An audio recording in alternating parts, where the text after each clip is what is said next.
नमस्कार। क्रिप्टो की दुनिया, जितनी इसमें संभावनाएं हैं उतने ही जोखिम भी हैं, खासकर ये स्कैम्स। हाँ बिल्कुल। तो आज हम इन्हीं क्रिप्टो घोटालों पर थोड़ी गहराई से बात करेंगे। ये कैसे होते हैं, लोग क्यों फंस जाते हैं इसमें, और सबसे ज़रूरी, इनसे बचें कैसे। हाँ, और हमारे पास एक सोर्स डॉक्यूमेंट भी है, क्रिप्टो स्कैम, धोखे का पर्दाफाश और बचाव। हम इसी से ज़रूरी बातें डिस्कस करेंगे। बढ़िया। तो मतलब सिर्फ टेक्नोलॉजी की बात नहीं है ये? नहीं, ये उससे कहीं ज़्यादा है।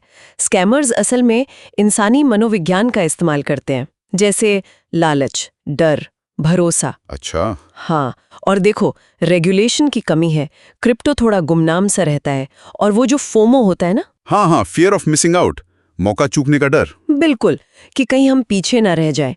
ये सब चीजें मिलकर स्कैम्स के लिए एक सही माहौल बना देती हैं। जैसे वो स्क्विड गेम टोकन वाला मामला था, क्या उछाल आया था उसमें 45,000%, और फिर गायब। हाँ, एकदम से 3.3 मिलियन डॉलर लेके चंपत।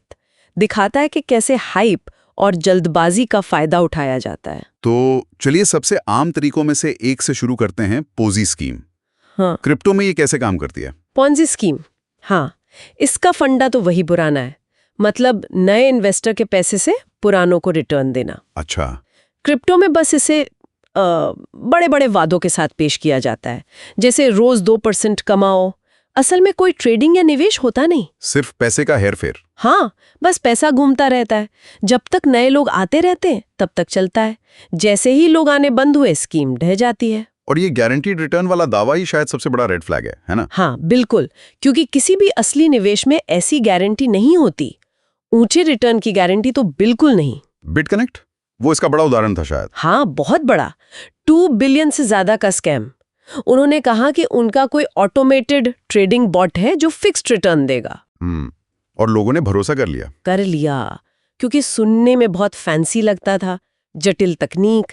यहीं पर DYOR मतलब डू योर ओन रिसर्च बहुत जरूरी हो जाता है। सही कहा, मतलब सिर्फ सुनकर पैसा नहीं लगाना है। बिल्कुल, प्रोजेक्ट का व्हाइट पेपर देखो, टीम कौन है, पैसा असल में बन कैसे रहा है, ये सब समझना जरूरी है, खासकर जब रिटर्न सच होने के लिए कुछ ज्यादा ही अच्छा लगे। ठीक है। अगला टाइप, रग पुल। ये आजकल काफी सुनने में आ रहा है। ये क्या है? पॉन्जी से अलग कैसे? रग पुल, हाँ, ये ज्यादातर डीफाई या NFT स्पेस में होता है। इसमें क्या होता है, डेवलपर्स एक नया प्रोजेक्ट लाते हैं, खूब हाइप बनाते हैं, पैसा उठाते हैं निवेशकों से, लिक्विडिटी जिसे कहते हैं। हाँ, लिक्विडिटी, और फिर अचानक वो सारा पैसा निकालकर गायब हो जाते हैं। ओह। प्रोजेक्ट बेकार, टोकन की वैल्यू 0। तो पॉन्जी में पैसा घूमता है, रग पुल में डेवलपर सीधा पैसा लेकर भाग जाता है। यही ना? समझ गया। जैसे वो स्क्विड गेम टोकन में हुआ, वो 45,000% का उछाल सिर्फ लोगों को फंसाने के लिए था। बिल्कुल, और इसमें अक्सर टीम गुमनाम होती है। हाँ, ये भी एक पॉइंट है। अगर पता है नहीं कि पीछे कौन है, तो जवाबदेही किसकी? कुछ नहीं।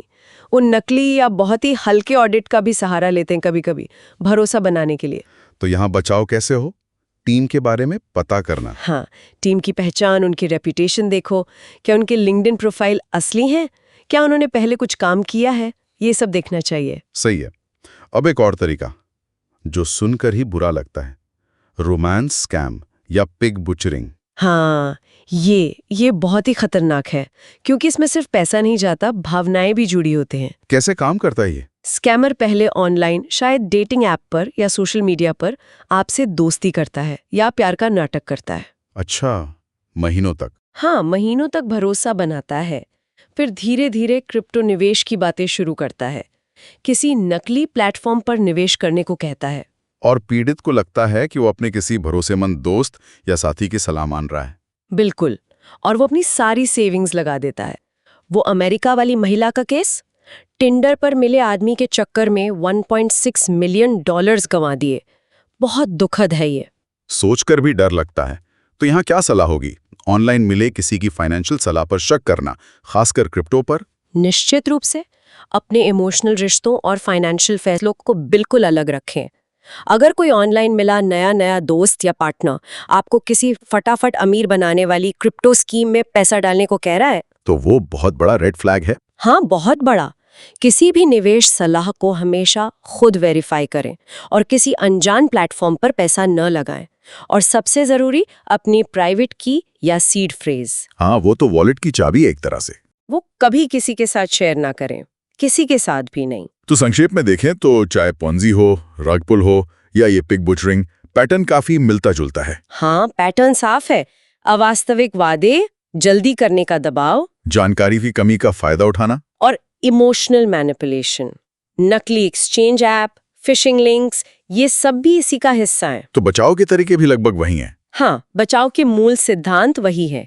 DYOR, अपनी रिसर्च खुद करें, वेरीफाइड ऑफिशियल वेबसाइट्स और एप्स ही इस्तेमाल करें, उन्हें बुकमार्क कर लें तो और अच्छा। और वो गारंटीड रिटर्न वाले ऑफर्स, उनसे तो दूर ही रहें।